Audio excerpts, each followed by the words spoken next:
Inihayag kahapon ng SMNI host anchor na si Jeffrey Celis na mula umano sa Senado ang kanyang source na pinagpulan ng impormasyon hinggil sa sinasabing 1.8 billion pesos na ginastos sa travel expenses ni House Speaker Martin Romualdez ngayong taon.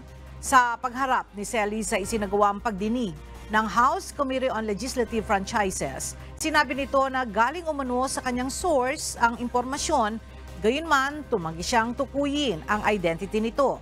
Dumipensa si Celis sa issue kung saan ipiniliwanag nito na nasa paraan umano ng pagtatanong ang kanyang naging pagtalakay noon sa issue ng travel expenses ni Speaker Romualdez sa kanilang programa sa SMNI.